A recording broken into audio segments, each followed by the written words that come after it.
真别巴拉夏泽罗，真不心的永着拉夏泽罗，红波不给的真给的巴拉夏泽罗，心的那么来的别巴拉夏泽罗，原来心的那么来的巴拉夏泽罗，那么来的别是巴拉夏泽罗，过年那外给别巴拉夏泽罗，人间别嘛那么来的巴拉夏泽罗。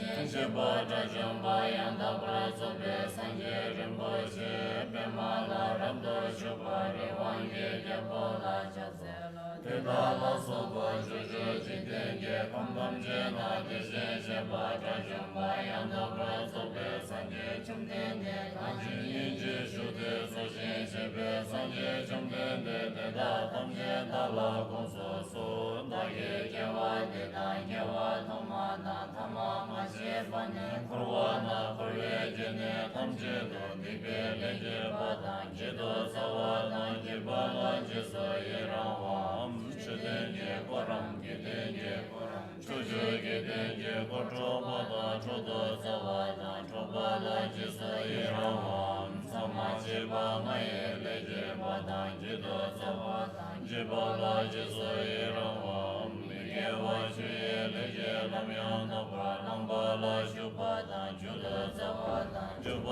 拉吉所以让我们连接这巴康给真天，那心间鸟我希望，对着今天所期望，米大吉有多期望，有多不多期望，拉多期望，拉斯林波南所期望，王波马桑外期望，大瓦罗布拉森布拉期望。三界中华拉涅槃密结巴就别连接对巴哈拉巴对大堂界三界中天的一起所就巴千德就巴光德就巴千木拉就巴千巴森巴对大业千拉托罗夏索没下巴没别的连接将直接东巴结拉索三界中天的对大堂界大拉公所所大业结瓦对大结瓦托马当托马马切。巴年库瓦那库瑞杰瓦辛达德吉巴达那对对吉尼索吉巴拉塞朗吉藏作为给为造瓦干拉巴达那也素真松为给为造瓦干拉巴达那也藏布拉吉巴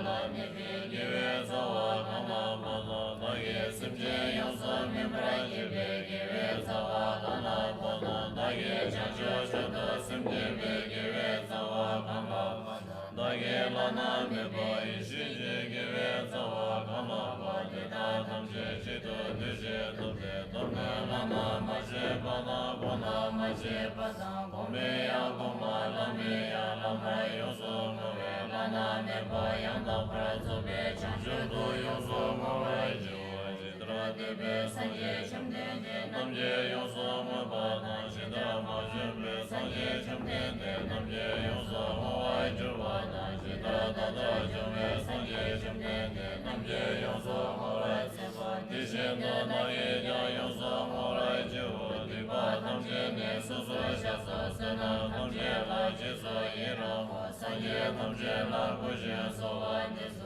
那也让那没把一世界上那巴他们来就见没说叫我看到他的手巴那看到对巴他他的些干嘛去云天嘛巴他也叫做这天嘛他们叫我一天叫做牛来接我绿界连连能把所那给能把其他那花样一件能所把米给吃不所所下能把每年那的把米给吃那三面满三年牛毛完就你把他们这上不来接都下些那的毛完给你略到满大的些一些样你把他给你把这些发对他们这大给所所下三面毛把他给你把那看给没些完给切把你东啊下把你的没的大毛的有所将来学了到达心间关键的别人你把这个东西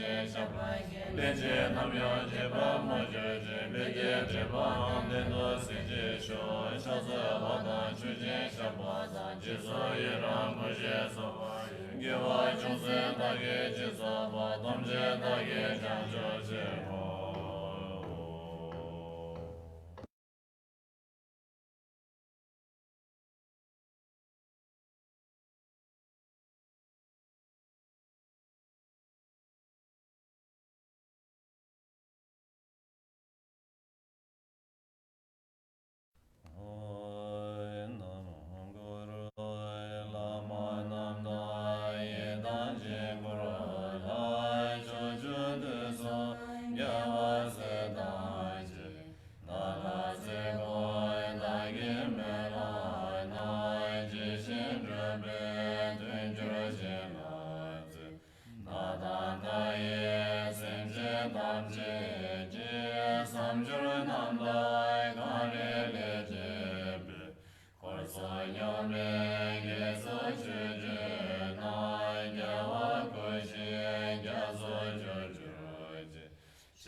Semeni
We will begin with the opening prayers.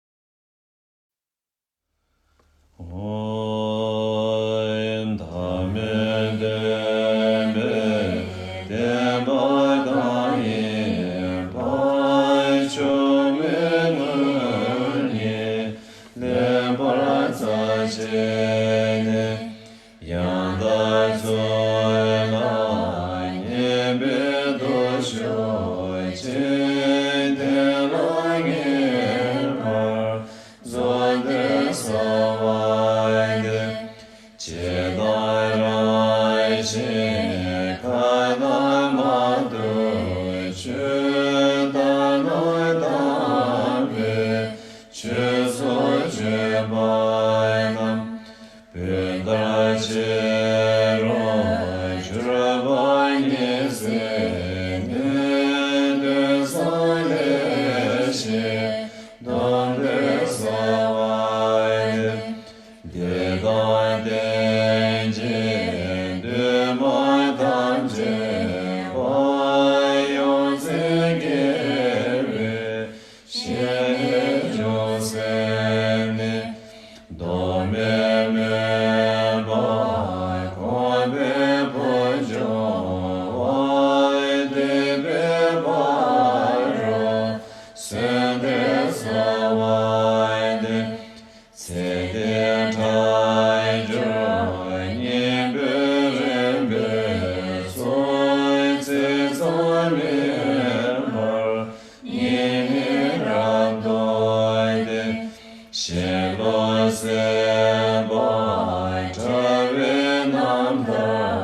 Adını bilmiyorum cihan bodan gecenin şöyle cevabana sanki ve yüce vadiden yedeme diyeceğe kadar şöyle dokuziden diyeceğin numara cevap ağzı deni demece gece ve yeni yama cevap eden diyeceğe layık genelden diyeceğe rumun adı meygen daha doğal bir gece 밤제게 노다 계셔던 선비스에서 예른데 고 게리시던 상하신 비 이제 가서 딩담에도 도전로야 아마라 자게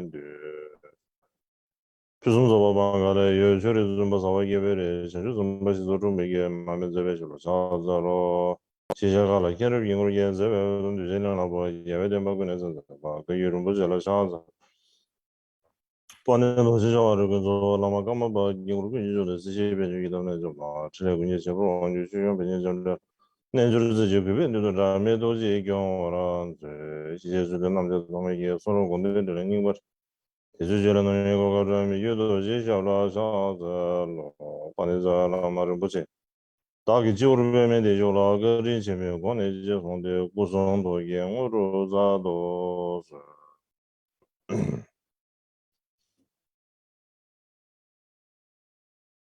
나서 안나버리기 싸움 세능도 Now, can you all hear me?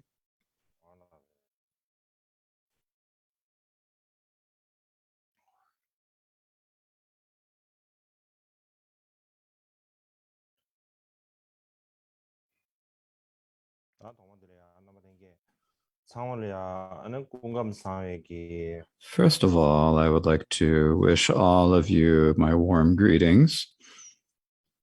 Today is the fourth day of the Arya Chema Spring Teachings. And so today, what I would like to share with you is the 12th of the good deeds in the autobiographical verses, good deeds.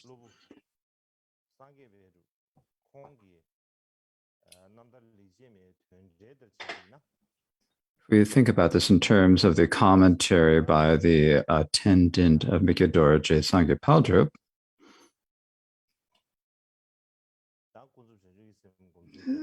There's for the methods of meditating on relative bodhicitta, there are two, the meditation and post-meditation. And for the post-meditation is called taking adversity as the path. And taking adversity as the path has 10 different sections. Taking learning how to supplies of the path, taking harm is the path, and so forth, and taking us and so forth up through taking greed as the path. So that these 10 different sections, and among them, what we are speaking about today is the second of the 10 aspects of taking things as the path, taking harm as the path. And the verse for this is, when others unreasonably repaid kindness with harm,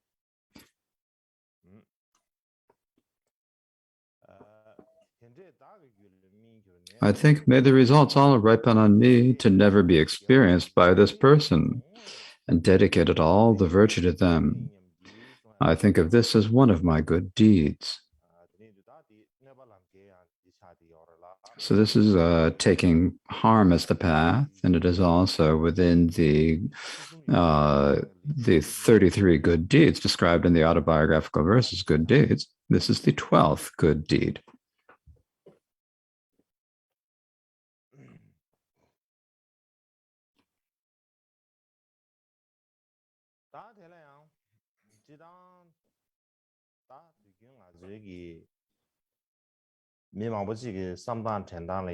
So now, the way many of us think,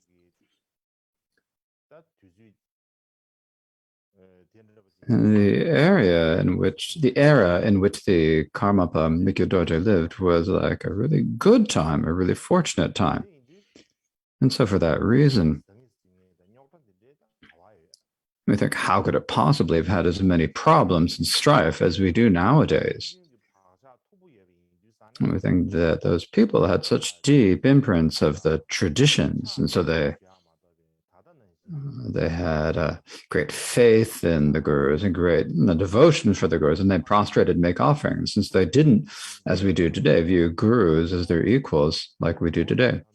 We think it is impossible that there would have been anyone who had been fine with it, even if their criticism of the Narayana spread throughout the world. We think that this wouldn't even be possible, that people could think like this. But if we look at how it actually was, and the actual situation is different than how we think it was. And the reason for this is that at the early part of MIKYÖ DORJE's life, there was the dispute about whether or not he was the reincarnation of the Karpa or not. And from then on, until he passed away, there were a lot of different difficulties that arise. There are controversies within the conflicts within the Karma concept, conflicts within the Kaiju tradition, conflict with other Tibetan schools, and also, and MIKYÖ DORJE also found himself, even though he had no wish to do so, he had no choice, he fell without any control within the middle of conflicts between different lords and conflicts. He faced many situations where there was like no easy way to act, and it's hard to know what one should say. Not only that, Karmapa MIKYÖ DORJE himself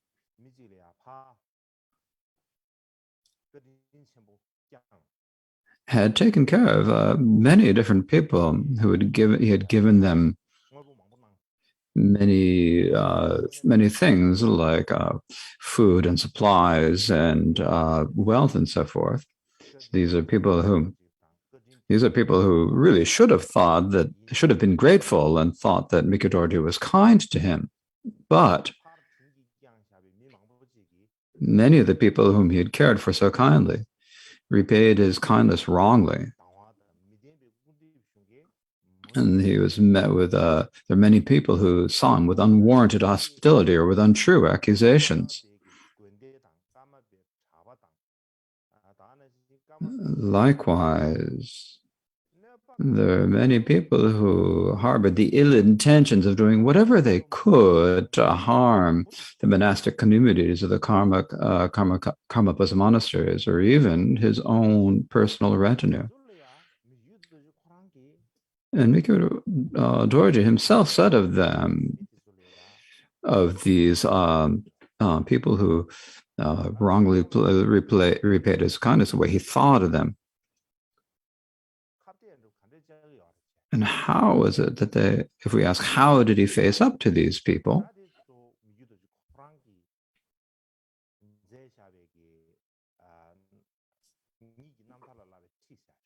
And there is actually a text by MIKYÖ DORJE himself called Instructions on Training the Liberation Story of MIKYÖ DORJE. So if you want to say, in the future, if you want to study in following the example of MIKYÖ DORJE, this is like instructions on how to follow his example. And what it says in these instructions is, now, as I explained before, there are many people from the outside and also many people from inside who caused harm to MIKYÖ DORJE.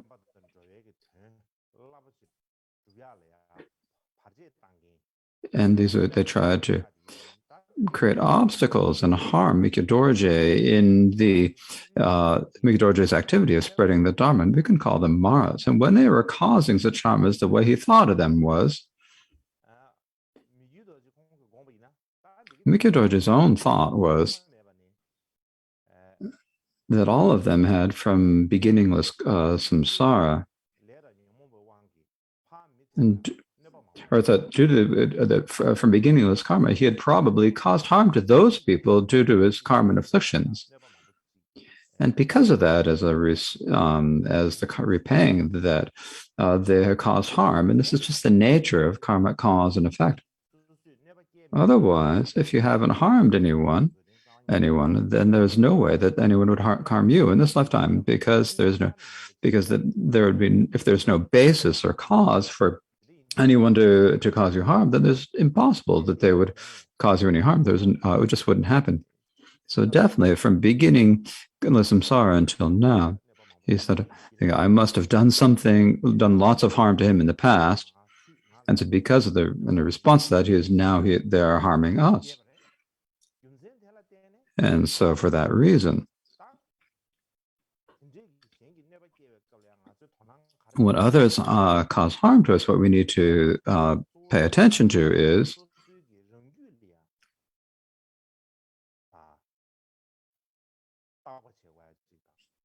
it's even more so, we need to purify our own being and turn our intention inwards, because we need even more so we need to. We have a lot of bad karma that will ripen upon rebirth, or that is certain to be experienced. And these karmas will obscure achieving the higher states in true excellence, and because they're all obscurations, and obscuration means it's going to prevent the attainment of higher states of true excellence or higher realms of liberation. And so we need to purify and cleanse ourselves of those obscurations. That's what we need to put our effort into.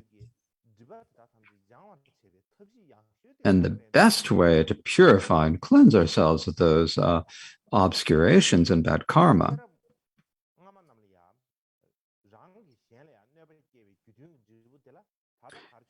is that the compatible result of us causing harm to others is that they're now causing harm to us. And so when that occurs, so we need to make sure that no harm causes to the other and that they experience no renewal. So if I harm them, they harm me, and then I harm them again. If we continue that,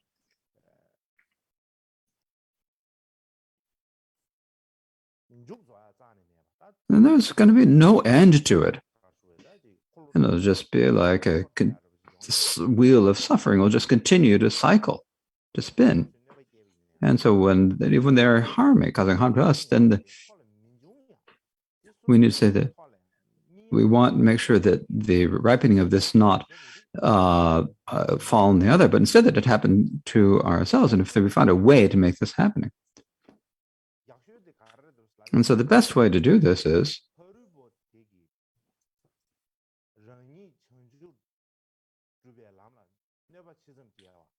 that no matter how much harm they cause to us, as harm to us on the path, or when we're trying to bring benefit to others, we need to see to this as a way of accumulation of merit for both the Bodhisattva and the Mara. So the So the more obstacles people give to us, and the power of our merit grows that much more. And so what this shows is that the other being, because will possibly experience some harm because of causing harm to others. However, because of that condition, there's hope that this can become a cause for this person to swiftly achieve enlightenment. Because when the other person harms us, then we are on our accumulations for achieving enlightenment increase. And it becomes a cause for us to do. And so that we can then change the bad condition into a good condition. And if we can change that bad condition into a good cause, then for ourselves, we will not be harmed. In actuality, we will not be harmed. And for the other person, then there will be not such of a bad full ripening in a future life. And so this is the benefit it will bring in order for this to happen. And this is something that the great master of the past have said over and over again. Likewise, within the scriptures taught by the Buddha, what it is said is that when Maras make obstacles for the bodhisattvas, the obstacles and problems for the bodhisattvas is actually a circumstance that increases the accumulation of merit for both the bodhisattva and the Mara. And so when training in such a vast, we need to see how much we can train in such vast conduct of a bodhisattva.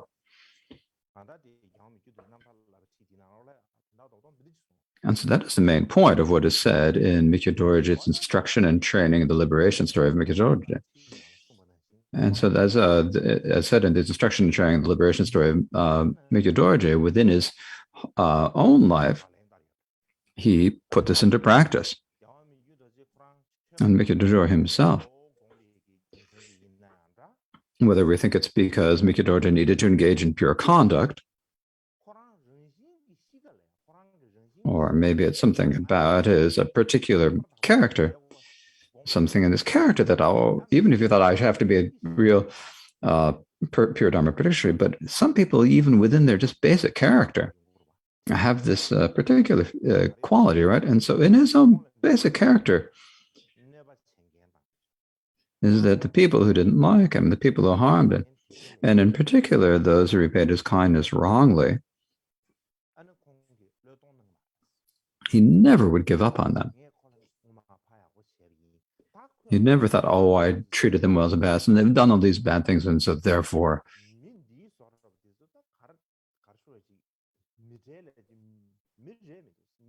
so I have so these people are not even humans.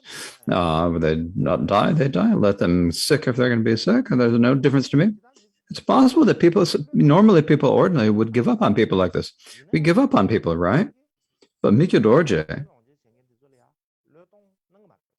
never gave up even on the people who treated him wrongly and repaid his kindness wrongly. In fact, he had particular affection for them. And in particular, he never put the blame on others, saying, I did this for you in the past. I helped you this way in the past. So why are you treating me like this now? Why are you acting like this? What's the reason? And so that he never put the blame on others in this way. Normally we talk about blaming others, right? And so I've done so much for you, and what are you going to do? We give people a hard time like that, right? But MIKYÖ Dorje never gave anyone a hard time like that. And he never gave any explanations saying, oh, I'm right, and he's wrong. The way they're doing things is just completely wrong. He never did anything to make himself look good and the others look bad.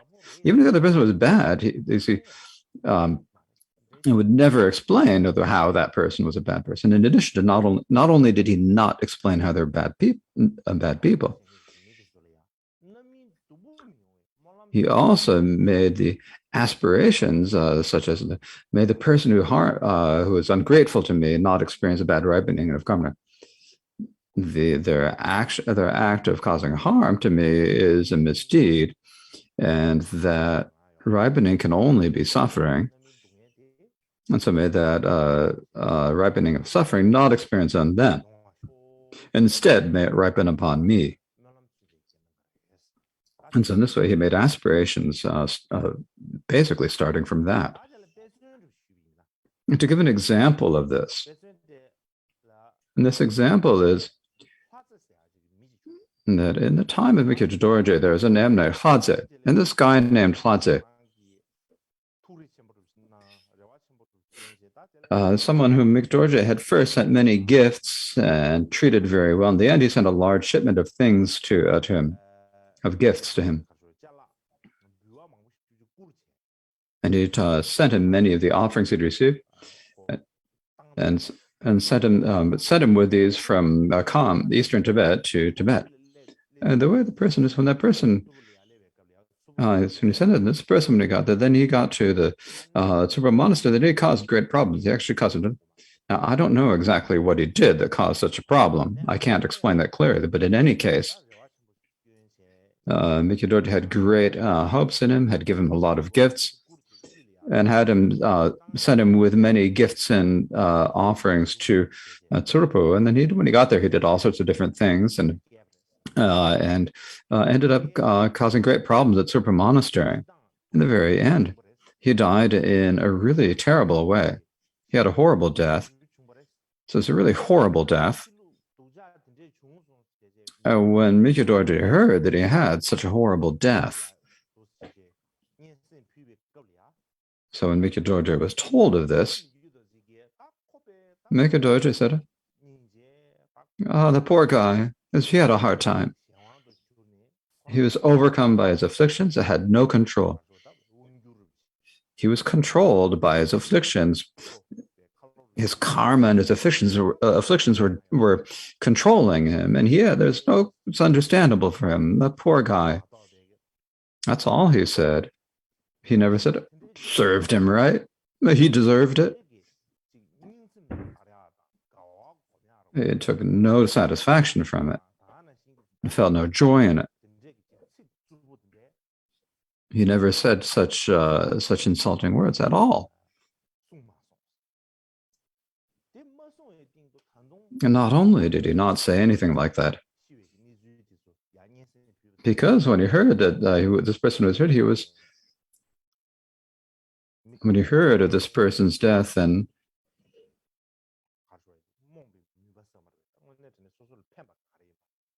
he thought greatly about such people who are totally enshrouded in the darkness of delusion and didn't understand this. They're so wrapped up in darkness of delusion, and they don't know what the nature of things are. They're like burning with fires of hatred. He saw these people had become slaves to their afflictions and accumulated a lot of bad karmas, and in the end, they're expelled from the earth. And in the future, there's nothing ahead for them other than experiencing a bad ripening of karma.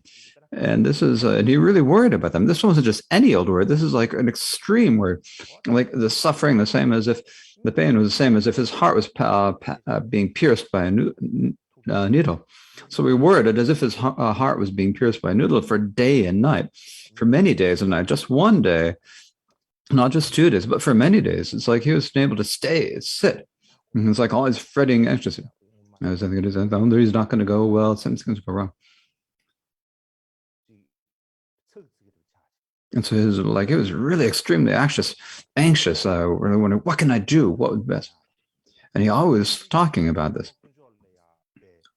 Likewise, he also made many aspirations to the gurus and the three jewels.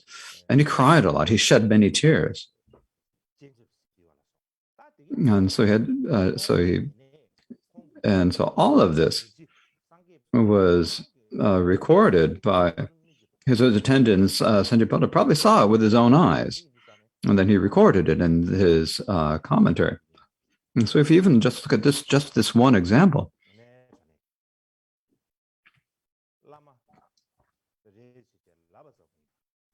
MIKYÖ DORJE wasn't someone who really just said these things, but who actually tried to do these in his own who gave a really unmatched example in his own life. Generally, if we think about the time of MIKYÖ Dorje, from one perspective, he was a well-known Lama in terms of the Dharma. There's no need to say that. In terms of worldly terms as well, at that time, he also had the authority to act as a judge of law within the leader of the great encampment, of the Kaidu great encampment, was the Karmapa. And at that time, the influence of the great encampment was not small. It was extremely influential through all parts of Tibet. It was an organization or a community that had influence throughout all of Tibet. And within this situation, the Karmapa had a certain amount of power. And he also had like legal authority to act as a judge. And so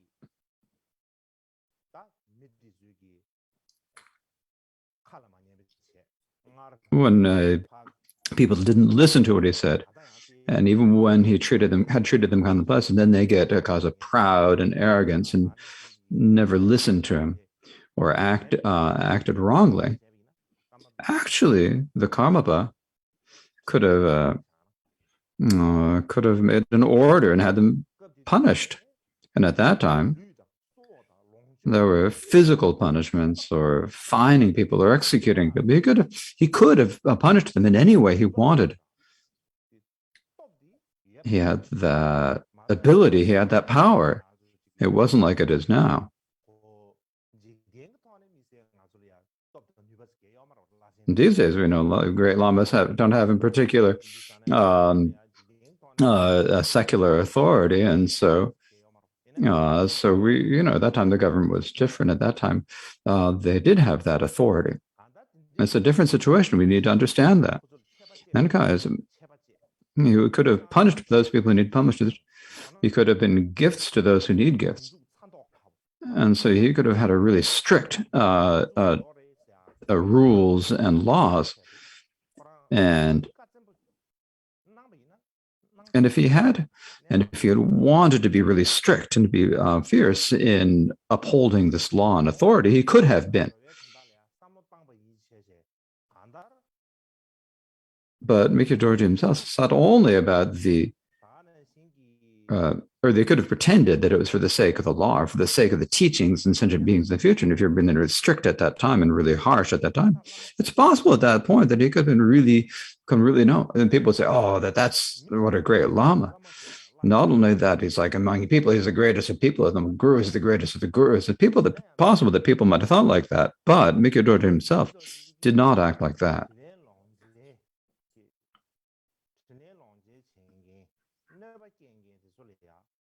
MIKYÖ Dorje only thought of the ungrateful people who had harmed him in return for his own help to them. He would think that if they themselves would have real regret and make a confession to MIKYÖ Dorje, then they would actually have a dharmic antidote of the 4 powers to confess. He would tell them and he'd say, you should regret this and confess. If he had an opportunity or a hope, he would say that. Otherwise, other than that, he'd never say it was the rules of the encampment or the law of the land, and then use that to blame them and directly or indirectly to make punish them or make problems for them indirectly. He never did that.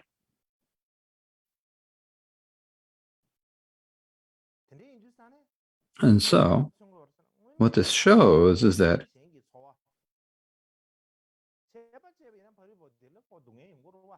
when you punish someone, it causes suffering to that other person, right? They're going to be unhappy about it, right? So actually, this shows that he was only thinking about others' feelings and their suffering and happiness. So even from the depths of his mind, he never felt any bias or attachment or hatred to any other sentient being. And this is showing like the fine character of his mind. So he was a non-sectarian, unbiased Lama. a Lama who only thought about the needs of other sentient beings. Even though he didn't make any particular effort, his merit and his fame increased, and his fame spread widely. This is naturally happened. So one difficulty that happened because of this is that people from other schools and other factions, they weren't able to get their minds around this. They'd say, oh, this KARMAPA is getting really important. His activity is spreading really widely, and so this is a really great danger for us. And so these people would then get jealous and really annoyed and do this, but they would really feel great displeasure. This naturally happened. And so for this reason, when people of different lineages and different schools would accuse MIKYÖ DORJE of things that he did, or they'd accuse him and his disciples and followers unjustly, or punish them for things they hadn't done, or criticize him without any basis. In the end, they did whatever they could to prevent people from going to see MIKYÖ DORJE. For example, MIKYÖ DORJE to go to some place, and then all the people of different lineages and different schools, who might have been very influential there, they wouldn't allow the public to go see MIKYÖ DORJE. He would try to stop people from going to have audiences with him. For example, this has all happened to me in my own lifetime. And so I understand what it feels like.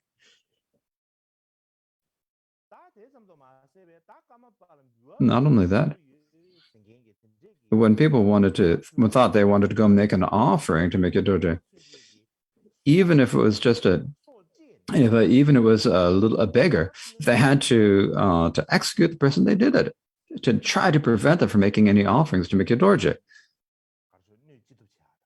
And they did whatever they could to harm him. MIKYÖ DORJE also once, he had spent a long time in Kang. It wasn't until he was 33 that he went to central Tibet, and so when he first went to Uzang in central Tibet when he was 30 years old. So at that time he thought he would go see the Jo Shakyamuni statue, which is like for us Tibetans, it is the most sacred of statues for us, right? And so that everyone, once you're Tibetan, you feel like you need to at least go see the Jo statue in Lhasa at least once. We all have that wish. But MIKYÖ DORJE,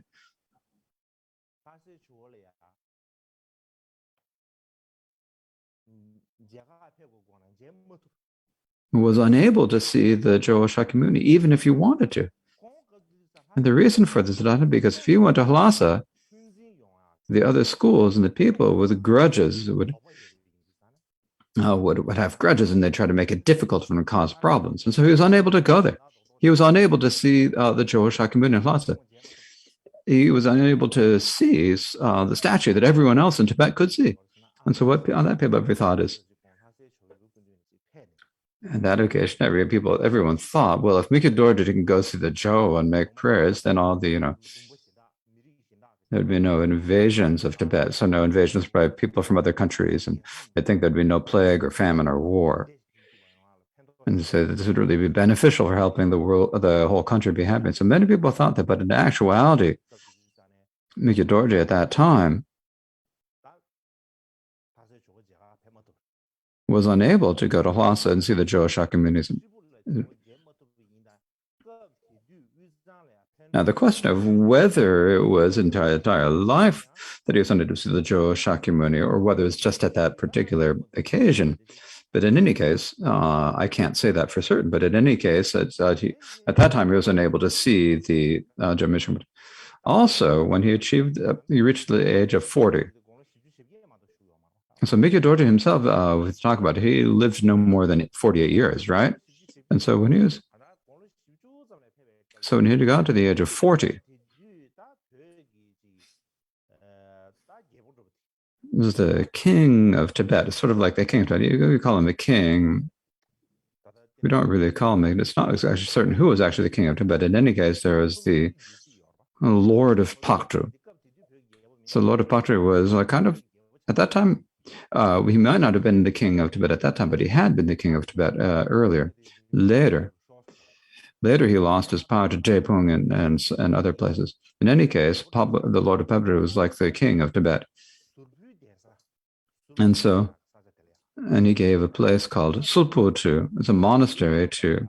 So he went to Sulpu and made a monastery, and he offered it, and he planned to give that to the Karmapa. And he asked the Karmapa to go to the Sulpu monastery. And MIKYÖ DORJE said, I can't administer a monastery or a particular reason. I just can't do that. And he said that really insistently. I just can't. It won't work out. I just can't do that. But the Lord of Paktra was incredibly insistent, said you absolutely have to go. So then, since the Lord of Paktra is the most important person in Tibet, he was like the highest lord in all of Tibet. And so for that reason, at that time, MIKYÖ DORJE, he was unable to say no. And so he went to Sulpu Monastery. And so I think I have to show all of you Sulpu Monastery.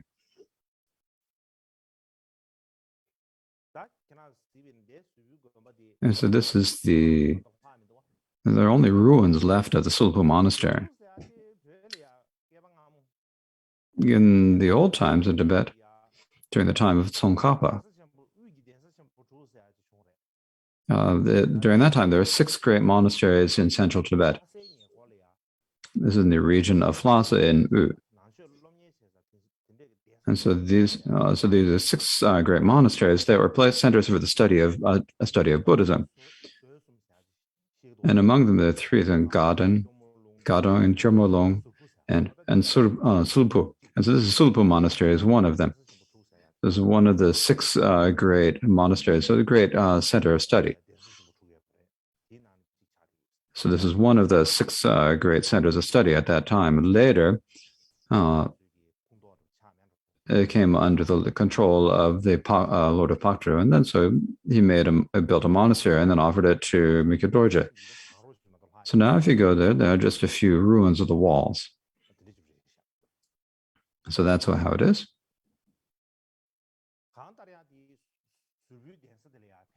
In any case, when he went to the Sulpu monastery, there are all the Sangha members of the different traditions and different schools, and they were really unhappy about him.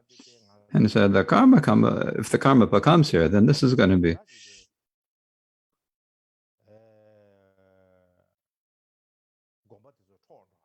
He's going to take away our own place, all our place, and take away all of our. That must be what he's planning to do. That's what they thought.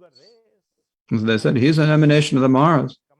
A Karmapa is the emanation of the Mara. He might be called a Karmapa, but he's really an emanation of the Mara. So we must not let him onto our own territory. We have to stop him.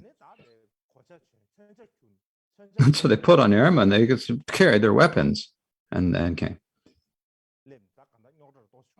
And so there's a big problem then, a real conflict then. So that was another event that happened. So at that time, as we say, the downtrodden worrying about, or the lower, the downtrodden worrying about their own suffering. They think, oh, something's going to happen. But the noble beings worry about others. So they worry other people are going to experience suffering. And so in this way, this is how we thought. He never lost his loving attitude towards these hostile people who caused him harm. And there's people who, no matter what the unreasonable thing they did or how they caused harm to him, he never gave up on his loving attitude for them. And he also often considered them to people to whom others should make offerings to and provide with sustenance.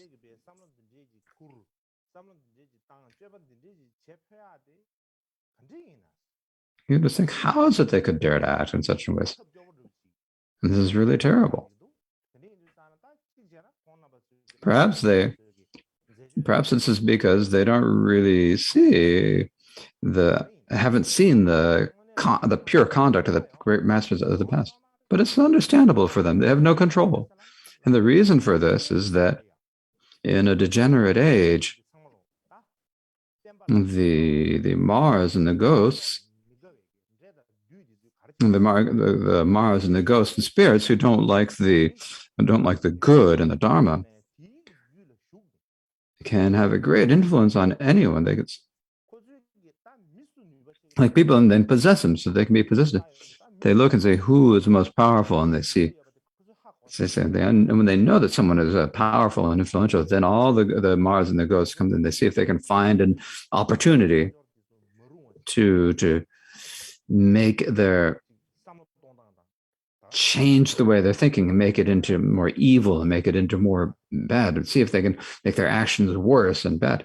And this is not something we can see with our eyes, but even if we don't see it with our eyes, in actual, you can say that these spirits and Mars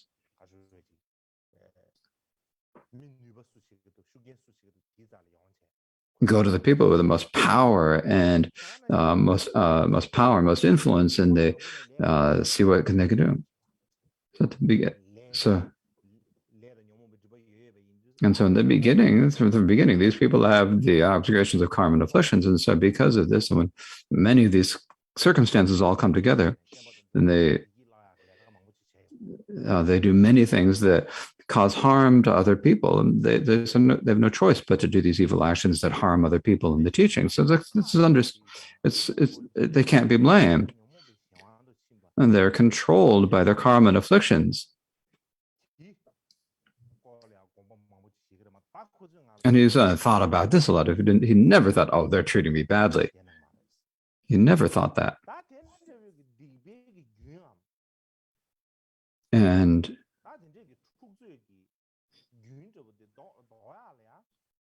in order to prevent them from continuing their misdeeds or stop that sequence of misdeeds, he did whatever he could.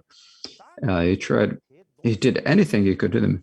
And if he was unable to present them, unable to stop their afflictions and eliminate their karma and afflictions, he didn't go to the places where there would be such a conflict. And he tried in different ways, skillful ways, to avoid them from committing such bad actions. So as I said before, MIKYÖ DORJE. MIKYÖ DORJE, a lama should, as I said, really should stay at the place where they have a lot of students, where they have lots. But MIKYÖ DORJE didn't do that. He'd go to places where he didn't have a lot of activity or where he had very few students, because if he stayed there,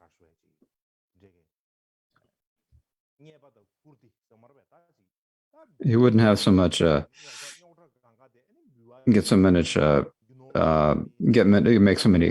so many goods or have any pride. So he thought it's not good to stay in a place where people always respect you and giving a lot of offerings. Instead, he would go off into isolated places, as I've explained before. And so he prayed that all the ripenings of their bad actions and results would occur to him, and that all the results of his own pure intentions would ripen on those other sentient beings. In brief, what he did is he dedicated all the virtues that he'd accumulated himself to all the evil, threatening sentient beings. And so he dedicated them in this way. And so MIKYÖ DORJE himself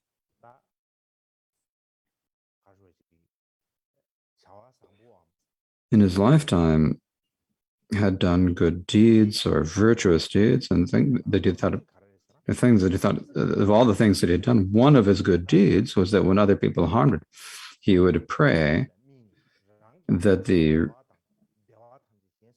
this would ripen upon himself, and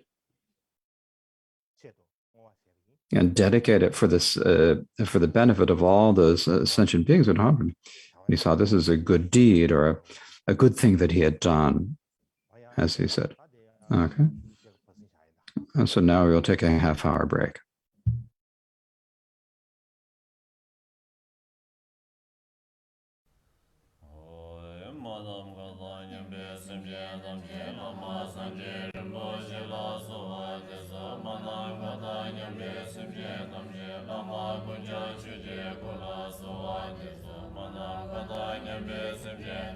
Lama de je zombe kula sowa de so manang kada nyebe simje namje lama tuje chube kula sowa de so manang kada nyebe simje namje lama sanje rimbo shela sowa de so manang kada nyebe simje namje lama kunjab shuje kula sowa de so manang kada nyebe simje namje lama tishe lomje zombe kula sowa de so manang kada nyebe simje namje lama tuje chube kula sowa de so manang kada nyebe simje namje lama sanje rimbo shela sowa de so manang kada nyebe simje namje lama kunjab shuje kula sowa de so manang kada nyebe simje namje lama tishe lomje zombe kula sowa de so manang kada nyebe simje namje lama tuje chube kula sowa de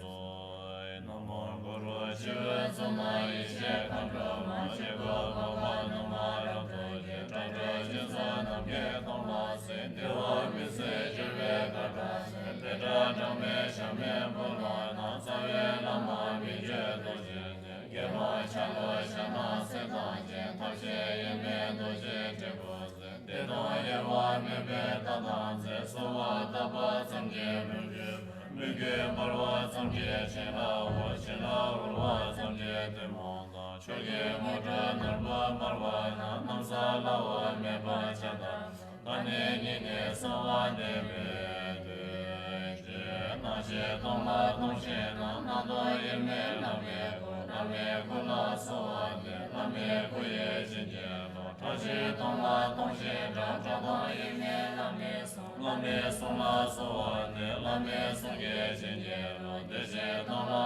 tongshe de da yeme lame to la sawa de lame to ye jinje lo che guru re na chumbe se nam ka cha tong yu je gong chumbe ponya je se jen chen la me mo ro nyamda to ba sharara che lama chenpo che ye je so da zho je chen je lam je she so so de zho de ra chenpo lang zhu zhe na la wa she cho la de ma mo zha za me de je na ba je so da ye ma le she wa ra ze yi she kan zho jiang bo ka la xia ne de zhe me so na we je so de je nye ma je de zhe ba na je ma ba de da ta la xia yi she kan zho sen mo ka la xia ne de zhe me so na we je so de je nye ma je de zhe ba na je ma ba de da ta la xia yi she kan zho ma mo ka la xia ne de zhe me so na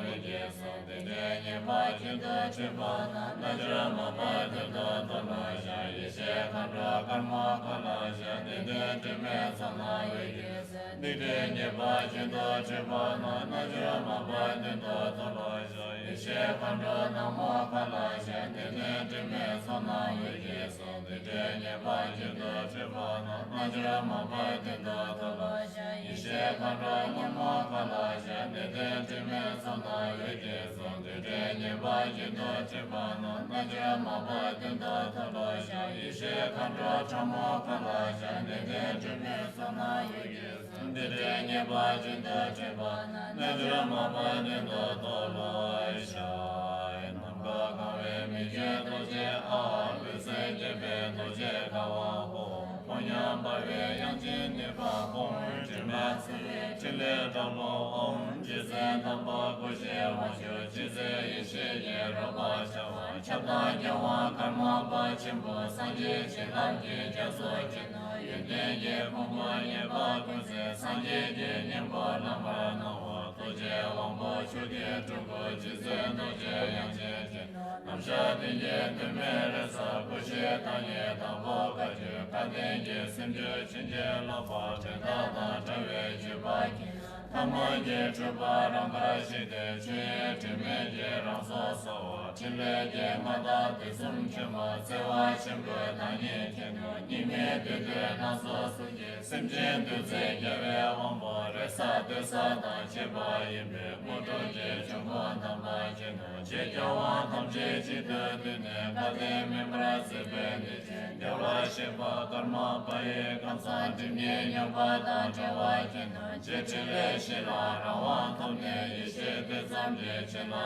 po wan chu je chi de do je yang je pa de karma pa shin pa je no do je chang je yin de ye de he ro ka pa ne ye la de de je re wang po sang je de be ko je jang wan mi je do je ken wa chi de karma pa che no sang je chi de karma pa che no de she chi de karma pa che no tam je chen pa karma pa che no karma pa che no karma pa che no karma pa che no karma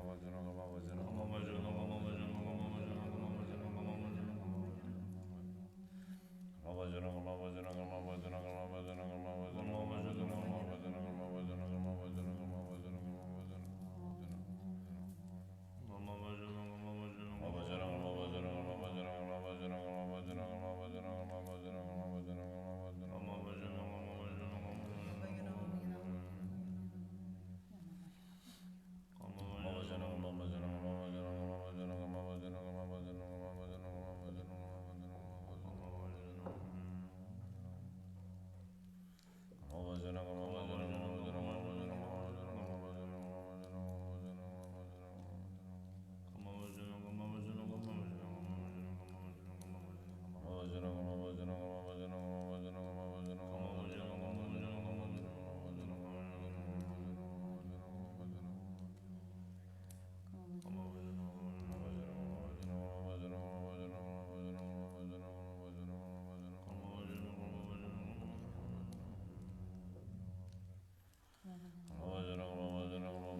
je wa ne je wa seram ne sera tam je do lo de la ma la je ne shu jin ye ka sa lo ma na wa de la to to le me bra jin je to ge je mo song da shu je je je da che bra jin je lo ni la re ba dum bo re ya bra jin je lo shi ni bra che wa ni ne je ba na me je na ma je la je wa ne shi lo ta ro chin be ge me je ma ve che ma ju ju ro je je wa gun da pa de karma pa me je do je la ma de je ne sa ma do je de ba la me je zo la je son jo gun jo sho je wa gun do yong se tam ba jo sha ma che ben se ma ko na da yi da ni mo pa de de wa ko lo do be je zo se je ro je la me ni mo me ge cha cha je she na mo pa de la me go son jo do je sa ye ko ba ye na jo de ma ju do sa ye ko wa de la sim je tam je je ju je da so sim je tam je je ge so be ba de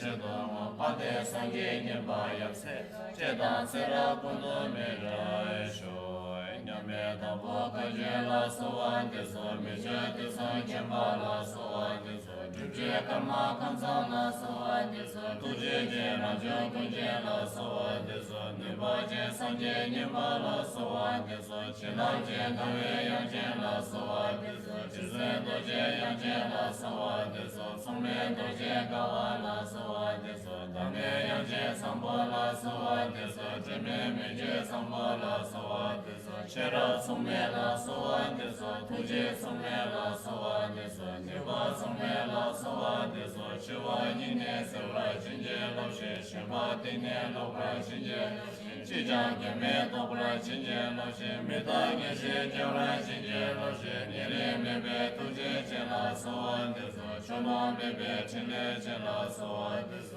ma chi me be chen la je la so wa de so tong de de de je se ba je la so wa de so ja wa che da je so la so wa de so kun je me je do je la so wa de so ja wa kun je ye la so wa de so je se wa je do je la so wa de so ka wa che je wa je la so wa de so ja che che ye do je la so wa de so pa de ye she ni ba la so wa de so sum me ye she do je la so wa de so pa je che je de de la so wa de so ja wa chang che do je la so wa de so si de che je jong ne la so wa de so ji ze de de do je la so wa de so me ba che de ja so la so wa de so me ma ni je wa mo la so wa de so ja wa de je do je la so wa de so ji ze lo je ta ye la so wa de so kun sa ka ja do je la so wa de so me ma wa che ja wa la so wa de so pa de chen ze wo se la so wa de so rang jong ri be do je la so wa de so chen chen sa ye la ma la so wa de so shen ga zhe be ja ba la so wa de so rang jong shen ye da ba la so wa de so sam je re wa le de ba la so wa de so she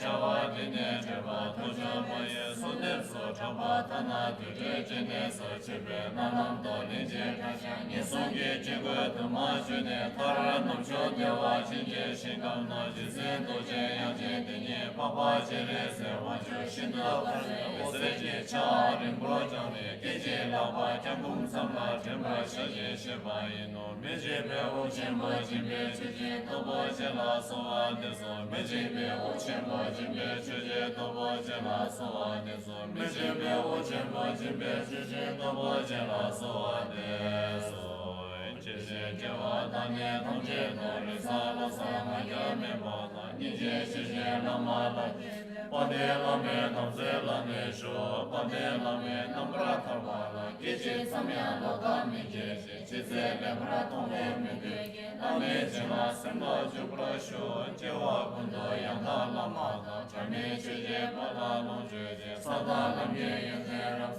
do je chang ge go ba nyu do sho ne je zo pe de na sem ba rang jung do je la ka je la me so je go da me de dong ye so wa de na se jin je la do se wi mi je do je de na chum ne tu je chen bo la ja wa ja so je go da me de dong ye so wa de na se jin je la do se ye me mo ba we long je na cho ja ba ta cho la pa we ja so je go da me de dong ye so wa de na se chin je la do so yin ka je da be sha ye nam yu sa wa yi she ta ge la kan je je so so je ro da mu de do we so wa de na se chin je la do so de da wa la yi sha ye nam do be be ma ju ne la tu do ja so so je ro da mu de do we so wa de na se chin je la do so o dam se chin bo sha ye na chu ja ma ge cham da la tam je ja so so je ro da mu de do we so wa de na se chin je la do so sa wa chi pra je na la te je ge me so da be da da ju ju sim je na nam ba ku je do ba sim ba rang ju do je ne yi she na bo ye ba da da she yu je lu wa se ba de ju me ta she jo chang ju sim je chi le je tu je we se chu ju jo chang wa na wa nya ye da sam ne de ta she jo za le ne wa ze do so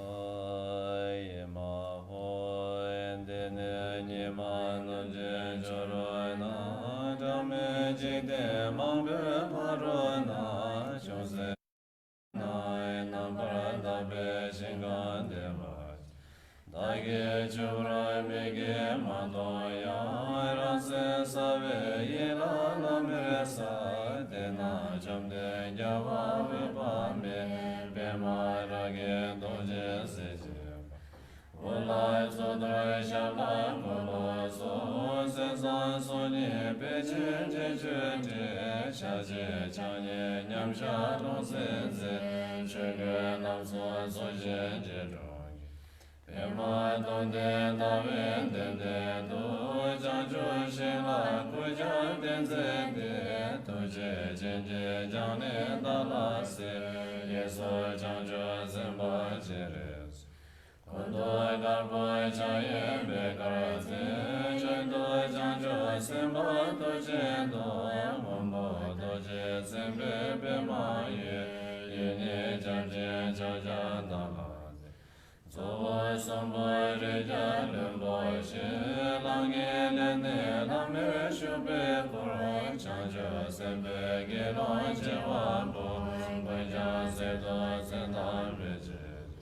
Shede na so so je se de me ge cha la ni re chi me chi re da ge gu so ge be cha za lo che go na ta ye re je da cha ye we se le zhe che re se yang zhe che re se wa che wa ja cha ye we se le zhe zhe ma de yang zhe zhe ma che wa cha ja Doje we se le zhe be ma jo yang zhe wo je che wa cha ja je che ge we ba me la cha za lo ai san je je ni ze de zhu sem je gu na ze we da do se sem je gu je ye la da je be nam do gu zhe da do do je che sem je gu je on do kang be Tado ma de so so ni la se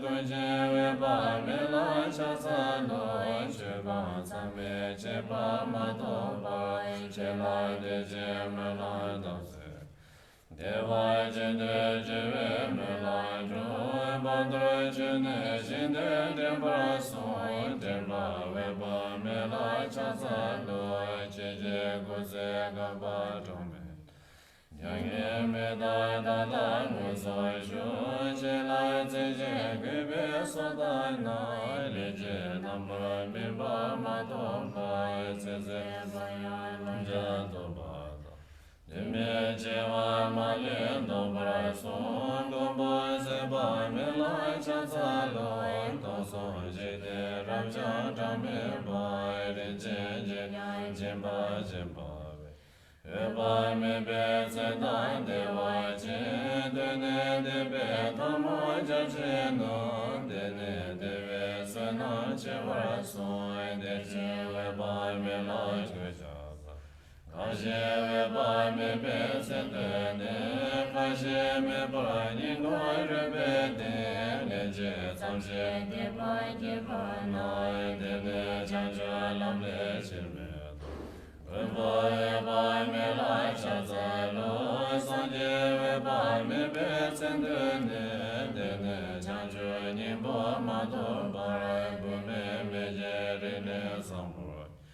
Serai kondai sute namdai juru deshe veba mela chazalo dage le da lo ge saranje mosai jeve cheba chiche yedra da je ze da je de ne joba do so je de je le je re ra ye da je wanja la le me ye lo je dam je Oye la de ba me la bo da la be je do je she ba me do ra da so jo ge je do ma me be ne da de so je ma je la na me za je ne je me ge so ba do lo sha ze da cha ma ze zo ma ja ba nga ge me ge she ba do lo Nase nuse no prata vai de je me ge son bo to lo sha pa ma lo be da jo se ba ta je be ko na ge se je ba sa me nga ye le sa to lo sha ge lo ge se da se ma ba ko so che de na ga shi ga so ye be sa me de je to lo Vijay lagai surai te so so ba she se so na se la so ba che ba le nge sa ba to lo sha kam so sim je se le de che chan jo se ba na ma gur ba ta de me de che sa ba to lo sha ge ve pe ye di pe ni me ta nya ve do ma se la so Teja mi de she tse ye sa ma sa me ma ve to ve le nge ba ta me le nge sa ba to lo sha ma ba she na la ma ju so ma do so ja ni je de se ma so da so je cha wa to lo sha na mo chu she do wa ma ma je cha se ma ba nya ba to lo sha Sadoi je ya la bo bo je samai dam se nyam ba do lo sha dam ba ma je mi ge le je ba me sa je ga chang do la so ba ra je ga na ma de ba de do ma she do lo sha cha do wang ko la so tom la ya de ye dam ba dam se so ma Chebe doa baba dola sha jeba me na sha be me da be ma je de ba kondo do so da mo sa ji da jeba chebe chinje do se me na me da be chinje so la ba ja me ge le da ne me ge sem la dam ja so de je me ba se je Danje yo so da bra che je lo che je ge wa che ba de be se de la cha do mi ge se ba ne ni ne da ve je so ye ra te ye se na yam do bra so de je ba ba nam da so je ye ge wa kan ro ko la ye ra mo la me cha cho cho do sim je Tode jaje ze la ye ra mo mi ge chu bo bam ba ge wa chu shi je so ja ji ba to wa ta do ba so je de bra ma wa ke ba dom dai shi do chang bra na de be tam je de ba chu chang da ni je gom she che la je ge wa de na gu la Chojo jide ramja damje na zo sai ne ring bora male bara de da nam la chuje polo ne ja je nyo da gorwa da ge Boshe do je de chen bara so sa je jang se den ze ge we she nya ge da bara she ge de da la nya ge me da she bra so wa Dese da ge de so ge wa na do wa sim je bu ye den do mo bu ja la me ja Sancho Nyurdone, Kamzon Korwa Done Jojo. Diege Nala Nyurmene, Sede Deme, Shiva Juje Shin, Deme, Lanzo Jebe Bedode, Benjur Zeme Yaje Kange. Dede Seva Meje Tamje Ju, Sambe Dede Shede Yishindro, Dendan Drola Bendo Jajendro, Mille Dendan Demandro Moraisho, Dadan Dala Dedan, Dene Sebe Jurmanda, Jube Sanje Vepame, Geno Geden Konje. Dendon Wazon Jembarasho, Dendon Yego Nawaji, Shive Dohame Barasho, Janjo Semba Jeje. Zodra Doje Nambaraje, Deva Jendo Dovaye, Lamde Lamna Dembarasho, Gezo Donga Zona. Lame Deje Meda Juro, De La Jase Jevarasho, Toma Mene Dade Barai, Parwa Dena Yere. De La Jova Jevarasho, Mene Mero Jecho Chan, Jega Naje Jamenyo, Dene Yema Baje.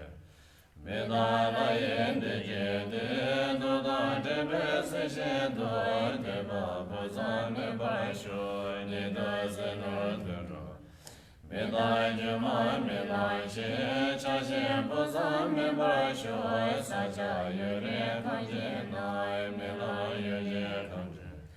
Debra Madra She Barasho, Dame Kurve Jasone, Nishe Zene Tarvashe, Deva Chile Shengams. Shide Me Barandre Barasho, Chashe Triwa Kujene, Jage Yene Tarvashe, Nubje Choje Namka. Jide Kamne Jame Ba, Geje Yurla Drjene, Deva Jendo Shimbarasho, Dera Sanje Uba.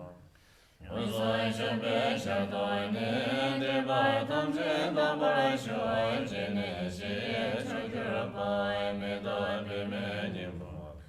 Zede Jewane Barasho, Geje Nila Lezone, Zembe Dembe Lidosho, Mije Dobe Dezo. Lota Naje Bardato, Nandre Deje Lonje De, Sanje Sone Tenaya, Meda Kane Mije. Sanje Shaja Chiveje, Deda Dala Mijosho, Jema Tato Medoje, Veba Mime Shadosh. Sunai Dodan Zudroje, Labe Tene Chibeje, Same Chabra Jujene, Sanje Koje Chibos.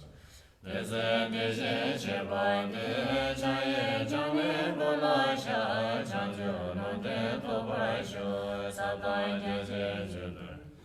Ranjo Meje Trovarasho, Jere Senato Jento, Jase To Namjeje, Chinje Lavje Jezo. Nire Shito Chojoye, Sanje Chanse Bame Ba, Veba Meba Sheba Dai, Shinde Taje Jubre. Deva Gola Ningora She, Chuje Dese Tobarasho, Zodro Toba Meba Ye, Munge Shetam Bade. Lera Zodan Toba Gun, Wadro Dena Nam Sodro, Mejo Renjo Duyendro, Nam Nana So Sanje. Wandai Jela Toba Sho, Sheba Deme Chujene, Bomo Deva Chinye Do, Kase Mema Lepo. Boda Lada Chamo Je, Maya Linda Uje Yo, Trugo Shika Jewa Jara, Jere Sedan Druma. Chadra Bejo Jewa Jara, Jashe Cheba Jazo Je, Wanda Dama Samo Shu, Nyodo Rami Deje.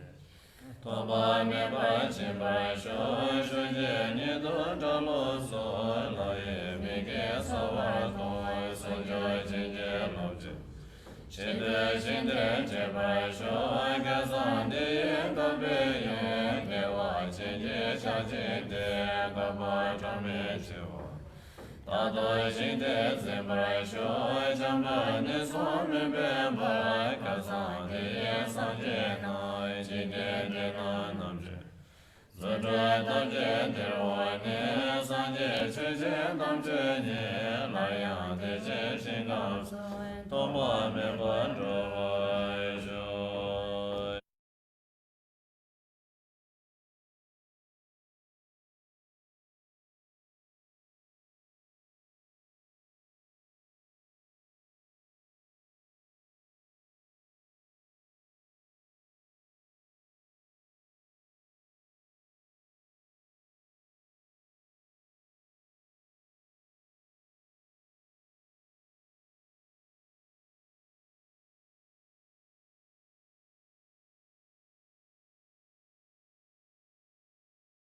You can all hear me, right?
Now, as I mentioned earlier,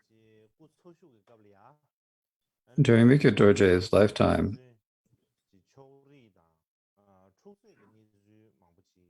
there were many situations where there was bias and conflict between the different schools within Tibet.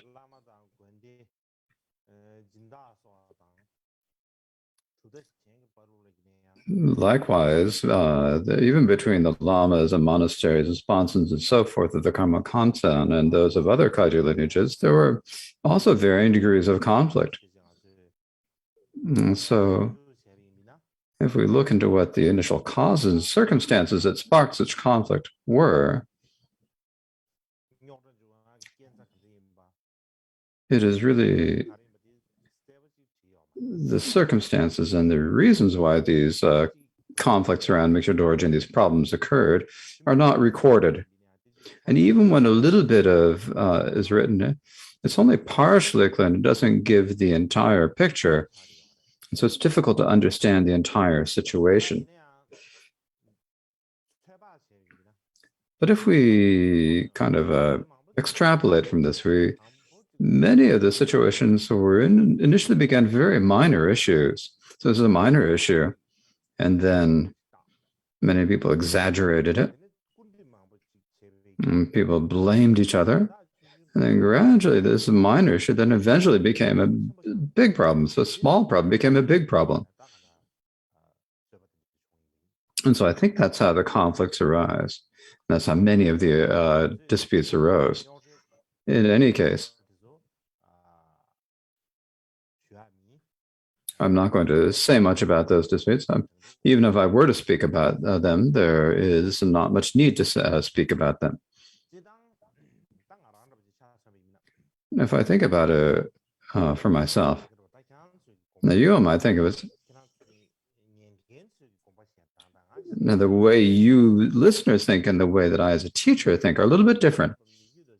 And when I think about thinking about the liberation story of Gyalwang Dorje, the way I think about it is that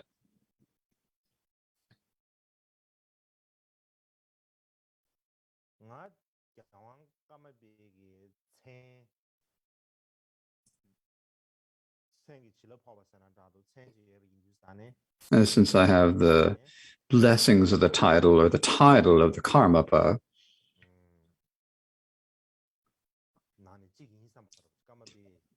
it's not.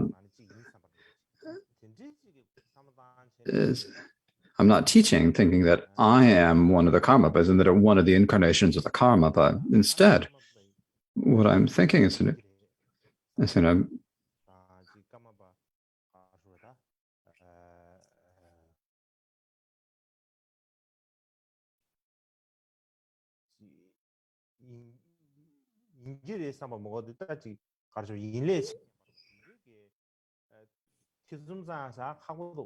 I've never even had a doubt that I might actually be the Karmapa, or they might have that that I have any of the position of being the Karma, because from my perspective, when I think about the Gyalwang Karmapa, someone, a guru who has wisdom, love, and power, that is what their Karmapa is. And if I look at myself, I'm just an ordinary sentient being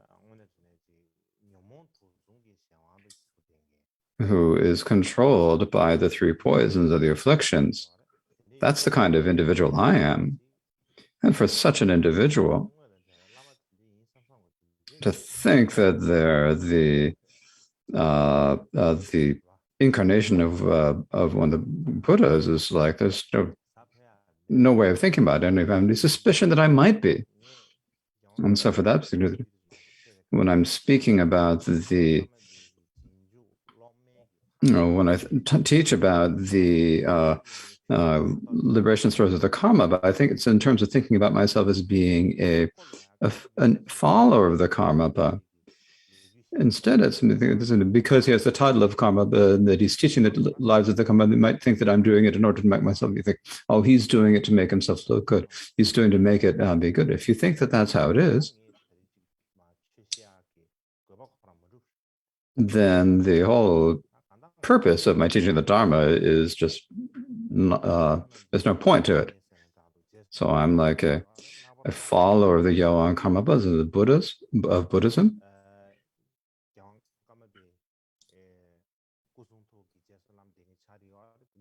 And so I've followed the path of the body, speech, and mind of the Gyalwang Karmapa, so I need to do as much as I can myself to study the liberation stories of the Karmapas, of the past Karmapas. When I've studied them, then I think I need to do as much as I can to actually practice them. So this is my motivation in teaching and listening. This is the motivation we should have. If we think the way that I explained before, and particularly for myself, if not in terms of me thinking that, but in terms of you thinking that, then I think if you have a incorrect way of thinking, then that's not right. In any case, one good fortune I've had is that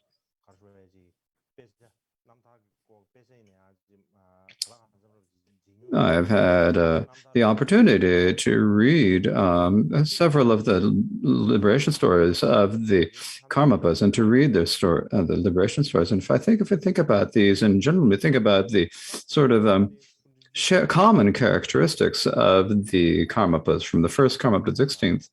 If we think about something like their common characteristics, of course, they each have many different characters, but I think I'd like to speak about three of them. And among the three of them, the first of these characteristics is that all of the incarnations of the Karmapa have been leaders in terms of the Dharma. It's because they're Dharma leaders. They have worked very hard to spread the true Dharma, and were very skillful in doing so. This is very clear.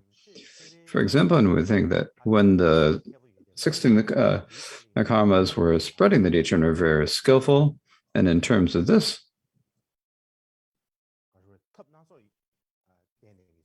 they used many different methods, as I said. For example, to give one example, one particular example of the Karmapas is that they never stayed in one place, but instead traveled in a campus through all the central Tibet, eastern Tibet, and in between. And they went to China, Mongolia, and many other places. And they went to many they set foot in many remote valleys, and they gave the faithful members of the public opportunities to see them and to hear them teach. And this way created really deep connections. And for this reason, so these days, in some places, there are not even a single monk or a single Kagyu Lama. There's not even a Kagyu monastery. But within the households of that area, they have like an ancestral tradition reciting the Karmapa Chena, or supplicating the Karmapa. And the reason for this is that the Karmapa in the past had gone to that place and made connection with the people of that area. And because of that deep imprint of that, and in that region, even though there are no monasteries connected to Karmapa, or no Kagyu monks or monks, naturally within those, because of the history, there is an imprint, as an historical influence that has still not disappeared. And what this shows is that the Gyawan Karmapas, if we think about it in terms of the Dharma, in terms of Dharma, here is a leader of Dharma in Tibet.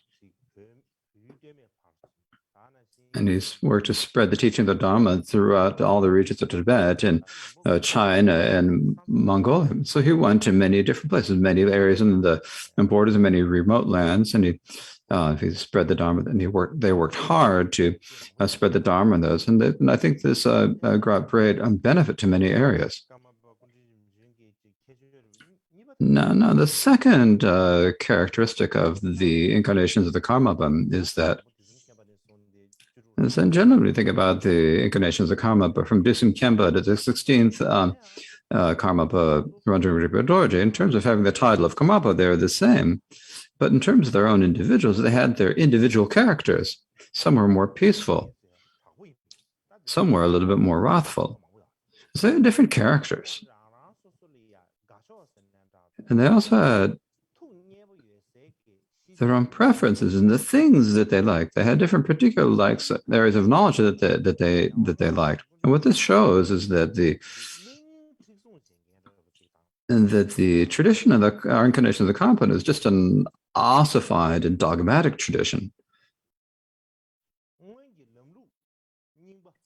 It's not just an old a tradition.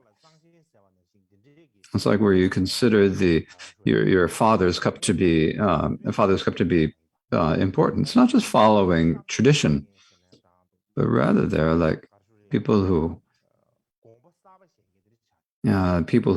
try to have new ideas and new thoughts. For example, in MIKYÖ Dorje, his character was that he really loved to study and to read texts. And he enjoyed discussing texts with others. And he also liked sacred statues and other representatives of body, speech, and mind. Likewise, if we look at the texts by MIKYÖ Dorje, then we see that his style and the style of others is a little bit different. There's he has a particular style of his own. And so some scholars say these days that within Genda Triple's ornament of Nagarjuna's thought, there are many features of MIKYÖ Dorje's style.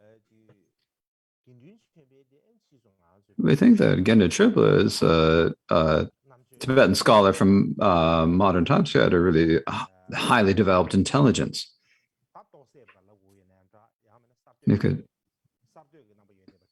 And is someone who is kind of like an inventor, or someone who developed new ways. And so his most important, most well-known work is the ornament of Nagarjuna's thought. And the way he speaks, and many of the way he speaks are very similar in style to MIKYÖ Dorje's chariot of the practice siddhas. So that's just one example. Another very clear illustration of this is the 10th Karmapa, Dorje. He was very interested in art and in writing poetry. He was very, very interested in this. And so in terms of art, he had a very great interest in art. Likewise, if we look at this style of his paintings, it's very different than any other Tibetan tradition. He had his own particular style. In any case, in briefing, say the various incarnations of the Karmapas were interested in many different areas of knowledge, not just Dharma. And not just in particular, just they had interest in many different enthusiasm for many different areas of knowledge. And they also had very broad-minded views. This is the sort of individuals that they were. And so because of this, the Karmapas were able to bring, not only help spread the Dharma in throughout Tibet, they're also able to bring development in the different areas of knowledge within Tibet. Now, the third particular feature is that the Karmapas did not like having power or influence. This is another feature of the Karmapas. I'm going to talk about power or influence here. What I'm meaning here is I don't only mean political power. For example, even in terms of the administration of monasteries, you think about the power, the responsibility, they didn't even enjoy this, most of the previous Karmas. Forget about political power. They didn't even care much for the power in administrating monasteries such as Tsurpo. Likewise, there's a sort of the status of the Karmapa, and that brings along with a lot of influence and a lot of power, brings influence. They also didn't care for that much either. And how we know this is that if we look at the stories of the liberation of the 8th and 9th Karmapas, in both of those, they said didn't do much to achieve the status of the Karmapa. They didn't really do much to maintain the encampment. Instead, they went to remote places.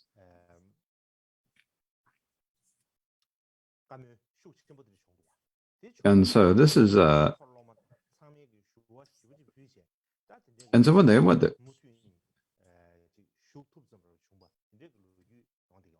and so what this shows us is that the Gyawan Karmapa, the various incarnations of the Karmapa, had very little interest in influence or power.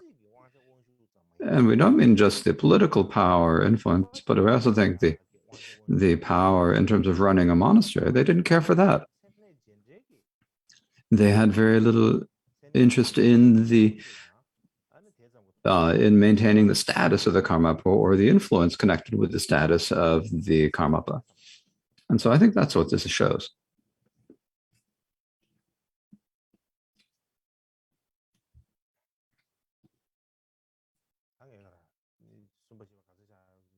I'm not sure if this is the third or fourth. What is this? Likewise,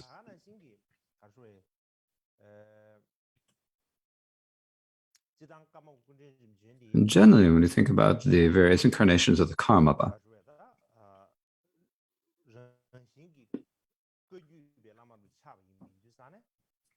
And they naturally became Kaju gurus.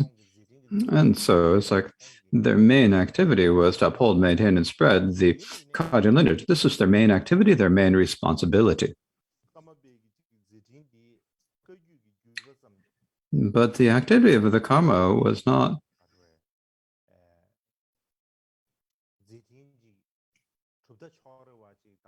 a bias school or trying to uphold, maintain, spread the Kaju lineage.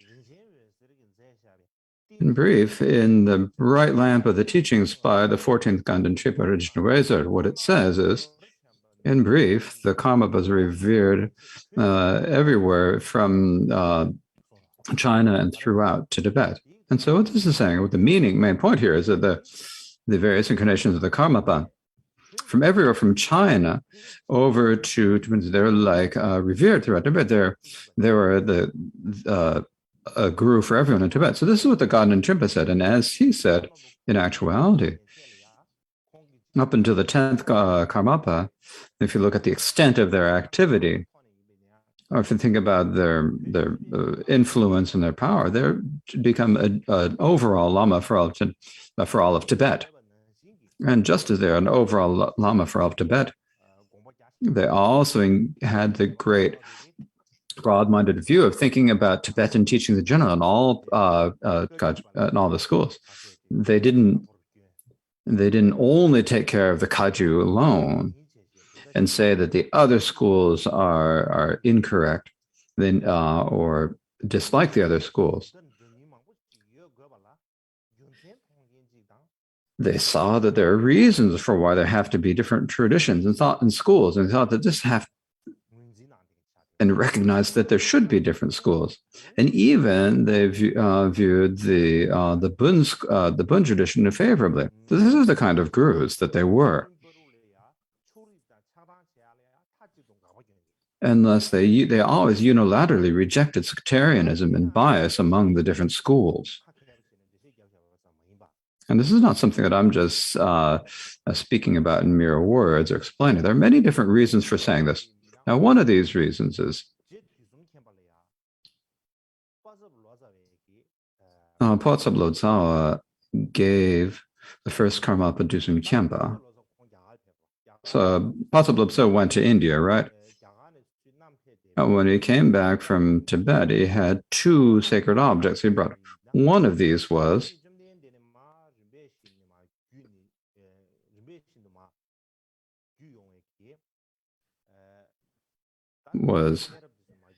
as a painting of all the upholders of the Buddha teachings, from the Buddha down to the Buddha Sima.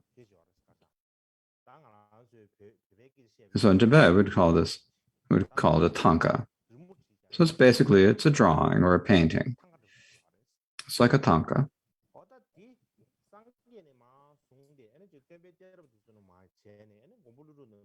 And this shows all the said to have been passed down from all the Buddha down to Nagarjuna. And so when he went to India, when Potsab Lodzawa went to Tibet, he said, this is what is taught by the... So he had this really sacred object.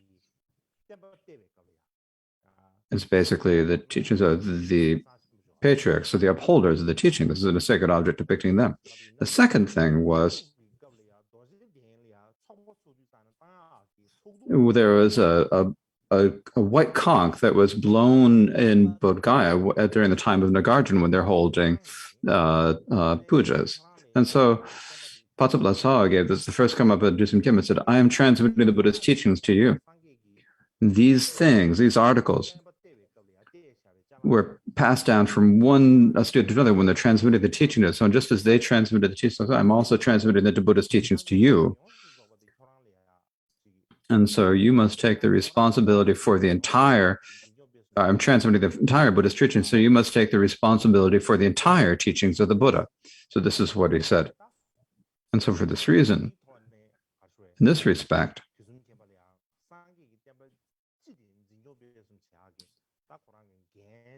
the responsibility of Dusum Khyentse was that he needed to uphold, maintain, and propagate the teachings of the Buddha in general, and he took this responsibility on. He accepted the responsibility. The second Karmapa was the Mahasiddha Karmapakshi. And what he once said is, this is something that we recite all the time, like the sun and the sky, the being Ranjang Dorje have non-sectarian auspiciousness. And what this is saying is that when you talk about the being Ranjang Dorje, actually is in one of the names of the Karmapakshi. So he's saying, I, Karmapakshi, just like the sun shining in the sky, have no sectarian feeling, no bias for other for any sentient beings or any school. And I have this auspiciousness. Through the activity of the Bodhisattva, may the light of his compassion shine in all directions like the full moon. May there be the auspiciousness of happiness in the world. Now, what bodhicitta is having no bias to any sentient being as being close or far. For all sentient beings, like the light of the moon shines on all sentient beings of the world without dividing them into factions and sects. It's not saying I'm going to shine on some beings and not shine on other people. It has no thought of that at all. And similarly, the activity of the Bodhisattva is like the light of compassion. In all, and it shines on all directions, on all sentient beings without any bias. And may there be the auspiciousness of this happiness in the world.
Sometimes I have problems with my equipment. Now, the third Karmapa, Rangjung Dorje, and the fifth Karmapa, Deshin Shekpa, also have in their in the documents from their lineage, it says, this lineage of ours is not a lineage of Indian kings. It is not a lineage of the Chinese emperors. In brief, it is a lineage that upholds the teachings of the Buddha. So the meaning that this shows is that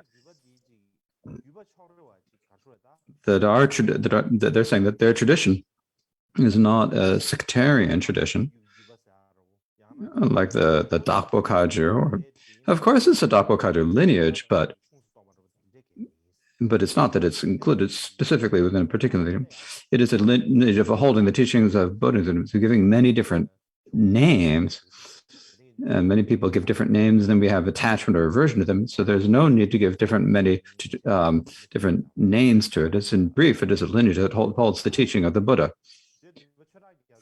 Likewise, the seventh Karmapa Churijatsu, what it says in one of his writings is that it says that here and generally in Tibet, there are many different lineages, but among all of these different languages, they're generally the same in being Buddhist. They're the same in being Mahayana. And in particular, they're the same in practicing the secret mantra teachings. So in this terms, the main point is that we're all the same at being practitioners of the Buddha. There's no difference and no disharmony between the letters. So whether you say Sakyapa, Jonamba, or Shalo, or Bodongwa, or Gelukpa, or Kadamba, or Sangpua, or Gampopawa, or Tsupuba, or Jikung, or Taklung, or Trukpa, all of these are divided into different lineages, but when we think about them in actuality, they're just merely different names. If we think about them in terms of the actual practice of the Dharma, we're all the same. And the reason why they're different names is that when they're first founding the monasteries, they're different monasteries. And in terms, there's a little bit of difference in practice. And when they wore hats, they wore different types of hats. When they rang their bells, slightly different. And that's all it is. Actually, if you think about their actual practice, we're all the same. A little bit of differences. There are some minor differences in the external form, but they don't really make much of a big difference. In actuality,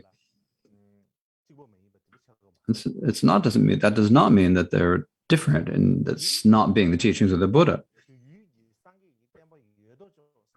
So now all of them are, all the lineages of Dharma, all the schools of the Dharma are the same in being the pure teachings of the Buddha, and the same in practicing the true Dharma. So all of them are the objects where we can gain merit and recipients of our offerings. Now, in another writing by the seventh Karmapa Chuddhajatso, what he wrote is, as the Karmapa, I don't distinguish between factions and places or communities or students or teachings or Dharma tradition and think that there is some separate Karmapa's tradition or Karmapa's teaching. I don't think that there is that. The teachings of the Buddha, whatever they're the teachings of the Karmapa. And so everyone who's studying the teachings of the Buddha is, and so so I take care of the Buddha, the teachings of the Buddha. So all teachings of the Karmapa. And all those under the teachings of the Buddha are entering the teachings of the Karmapa. And this is written in a letter to be announced in all kingdoms by seventh Karmapa Chuddhajatso. Likewise, Karmapa MIKYÖ wrote about the reasons why, in great detail, about the reasons why it is not appropriate to have sectarian views not appropriate to be sectarian about the Buddha. And he wrote about this in his instructions for the Lord of Kurupa and his nephews, which is in the 100 short instructions. So if you have the opportunity, you can read these. He wrote many of the different reasons, and he thought about this greatly. And he said that it's not appropriate to have a sectarian view towards the teaching. I think it's good for all of us to read this, but I don't need to speak about it today. So I'm going to speak about the main point.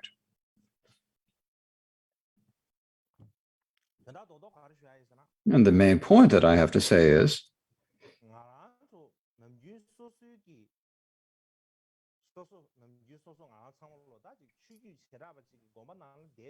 we normally stay in a monastery from a specific Dharma lineage, and we're in the environment of a specific Dharma lineage. And the influence is staying in there, and the imprint is staying there.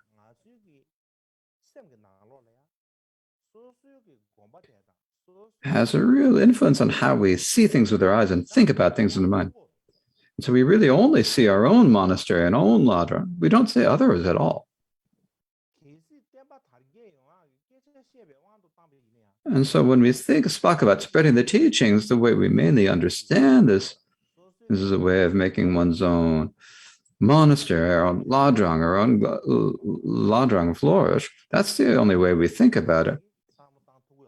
We aren't able to think about anything greater than that. Likewise,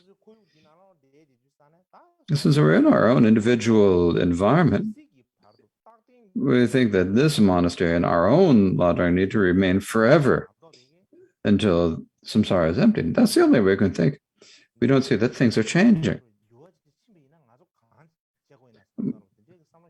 And we don't think things are changing. What are we going to do if there's a change? And for that reason, we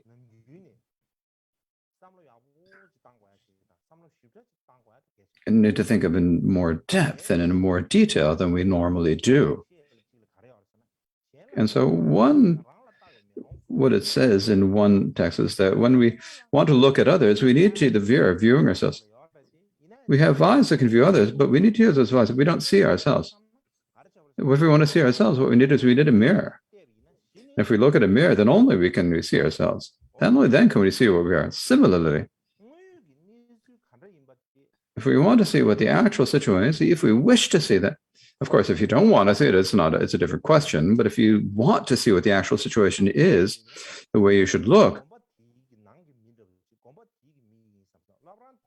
we shouldn't think of ourselves as someone on the inside of this monastery, inside of this ladang. If we think it that way, we're not going to see the actual situation, the reason. So we need to look as like from a person on the outside, and then look at that. And then we can see what our lineage, what our monastery, what our ladangs, and we can see how they are. And I think we'll be able to see this fairly clearly to a certain degree.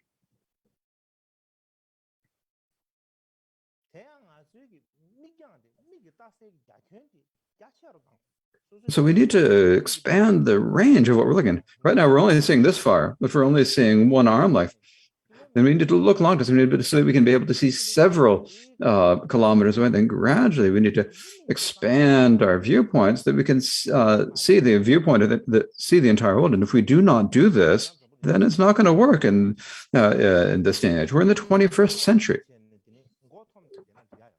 There's no way we can just sit the way we did before with our covering our heads. If we look in the world, there are many different religions in the world these days. And among all the different religions, there are many true religions among them. And there are also many fake religions where they do all sorts of things. But among the largest religions, like the Christianity and Eastern, these are the Christianity and Islam are the largest religions. And there are many countries that say, I'm a Muslim country. And there are countries that say, we are a Christian country. There are many such countries. But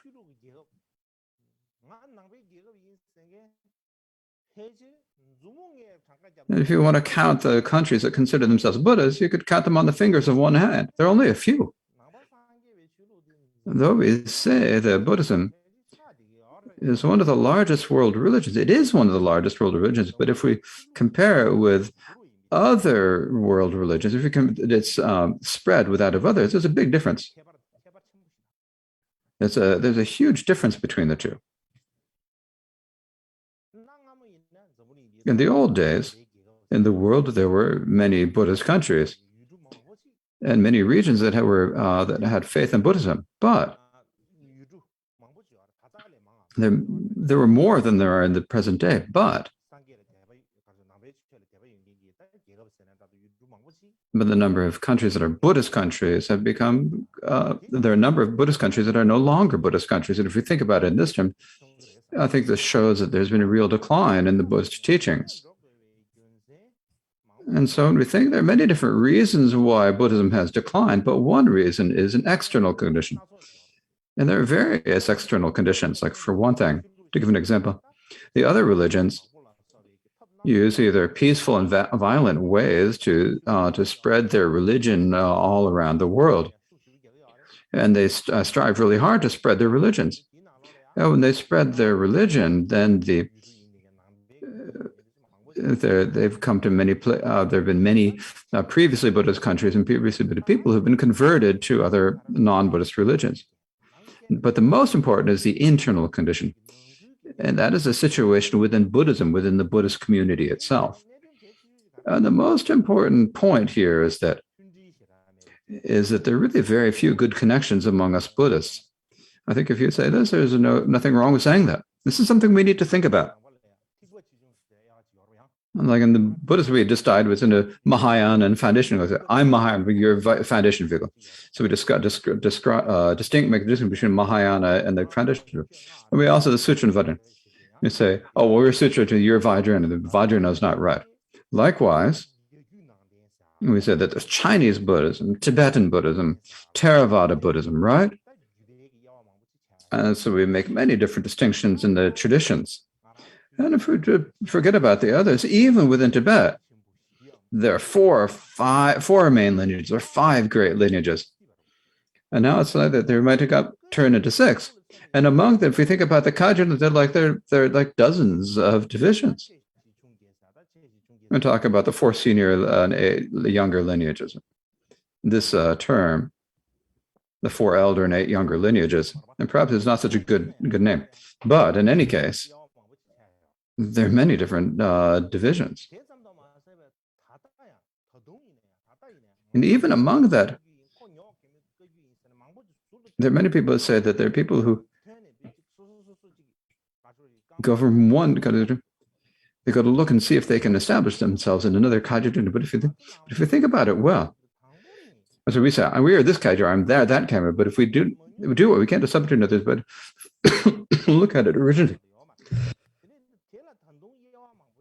Originally, there are very few Buddhist lineages, and then it's split into many, and then it's going to be divided into more and more smaller things, and it become weaker and weaker, and then we have less and less spread. And then one day, there's danger there won't be anything left for anyone to see. And so for that reason, we, within us Buddhists, and within Tibetan Buddhists, among Kagyu lineages, we shouldn't have the sectarianism of saying us and them. Not only should we not have that sectarianism, that's no point saying that we shouldn't be even dividing us into making the distinction is not good, because when you make the distinction, naturally you start to have bias.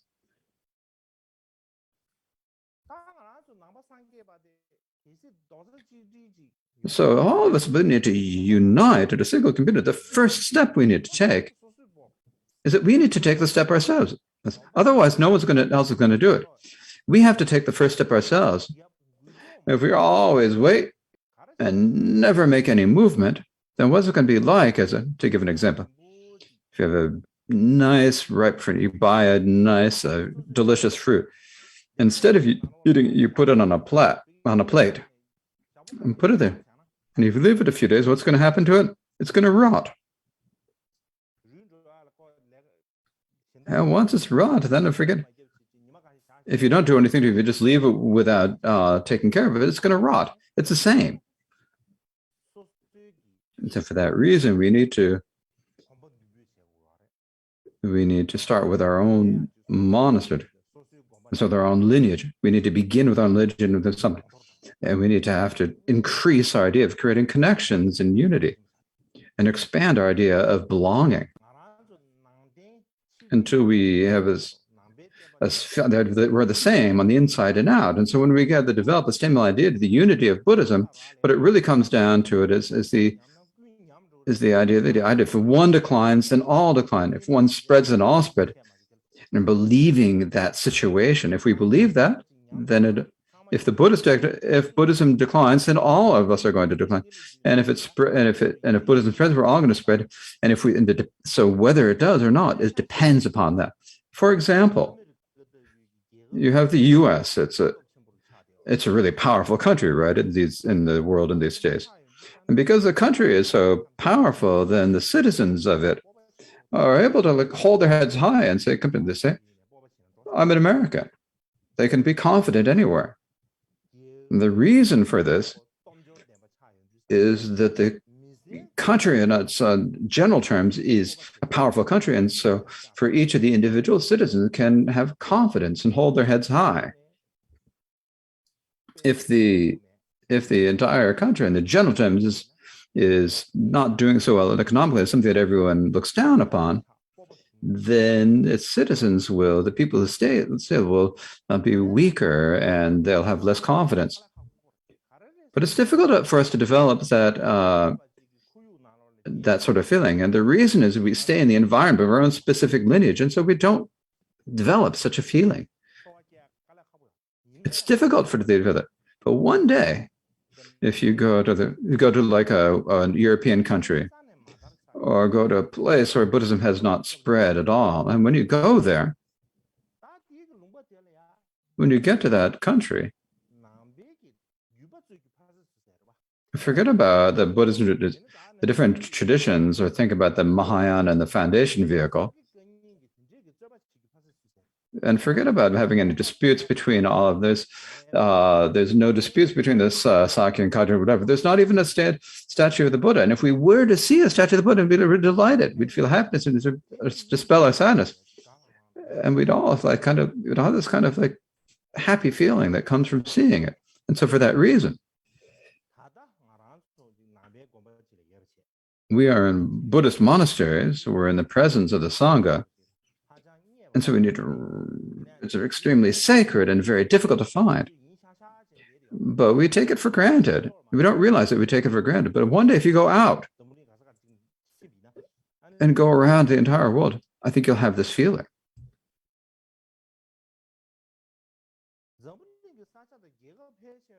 Most of the world, the countries and places of the world, there aren't even any Buddhists. And so how could there be Buddhism? And within that, Kagyu, and within that, the Karma-Kagyu are like rabbit horns. There are none of them. So for that reason, we think that way. And many people think to themselves, oh, the sky is Kagyu, the earth is Kagyu, everything's Kagyu. We think that everything is Kagyu. But thinking that is actually no better than the example of a frog in the hell. He doesn't see the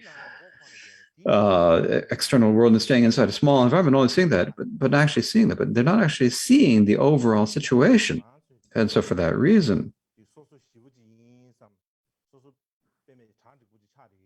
we might think that we're really something, and that our monasteries are good, and we think our lodging is really good. It's really excellent. And we're different from everyone. We're unrivaled. And if we sit there thinking like that, there's no way we can.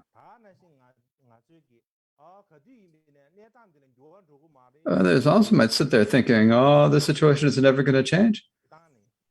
And if there's no way we can just sit there thinking that.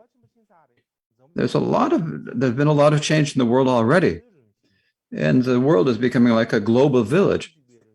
And so we're becoming a single community of humans.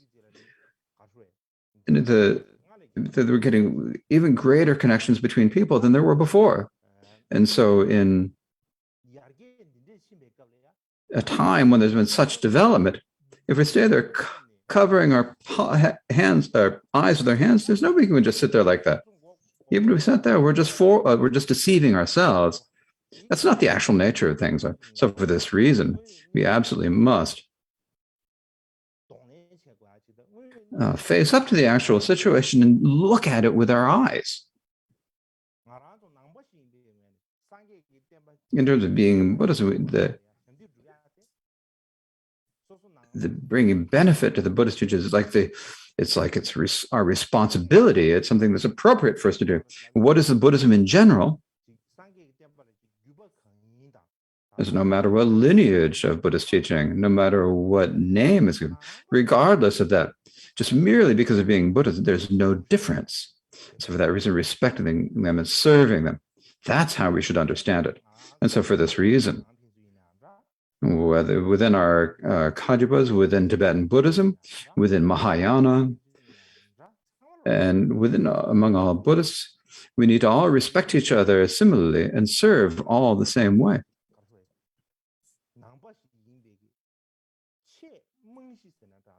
This is like the foundation of us being Buddhists. It's like our responsibility to take care of this great basis, this capital that we have. And if we are able to do this,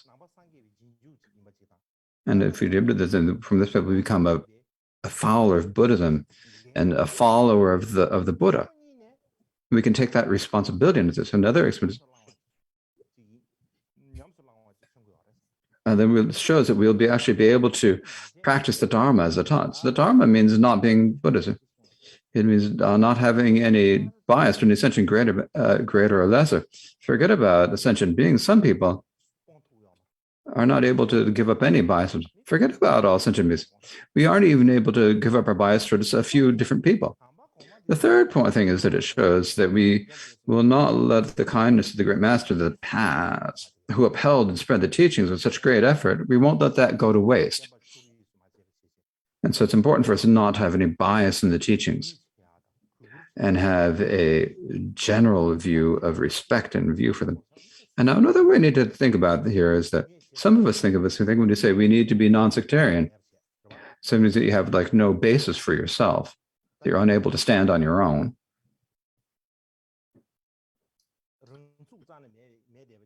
You have like no ability to stand in it. And I think that's sort of a nonsense. But that's not what we mean here. We each have, or we could say, our own karmic connections, the lineage that we've had a connection through our karma. We've entered it because of our karma. So once we've entered it, this is like our particular share. It's our particular responsibility is serving our own particular lineage. And respecting that is extremely important. But when it is not just serving and having respect for that, but we also need to consider the other lineages the same. We think that even if they don't turn out better, if we don't see them the same, if not better, that's how we need to think about them. So if you're going to kind of take a step back and take a look at the entire world with the intention of spreading, maintaining, and preserving the teachings of this world, then if we have the old-fashioned ways of thinking from old times, then there's no benefit. Even if we're not able to think of that way, then if I'm going to spend innumerable eons achieving the state of Buddha, it's just mere words. Forget about achieving the state of Buddha. Before you can achieve the Buddha, you're not even, forget about thinking about Buddhism, you're not even thinking about how to preserve and uphold the teachings of the Buddha throughout this world and open up your eyes and look at the situation. Another way of saying I'm going to become a Buddha is just mere words. There's actually nothing that you can accomplish. And so for these reasons,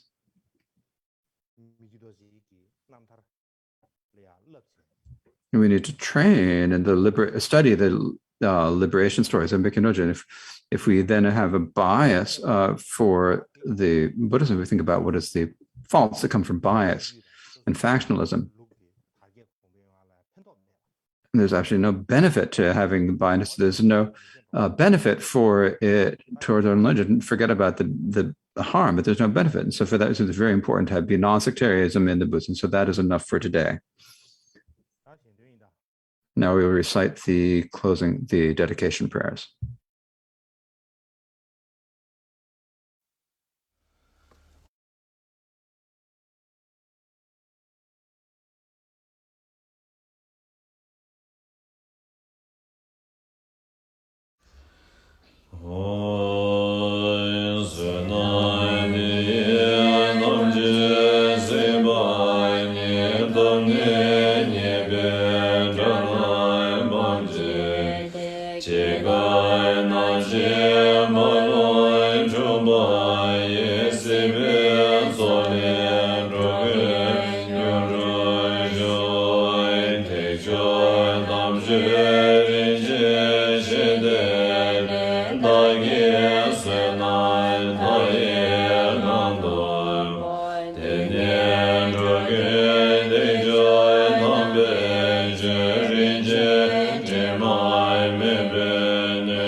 多年结我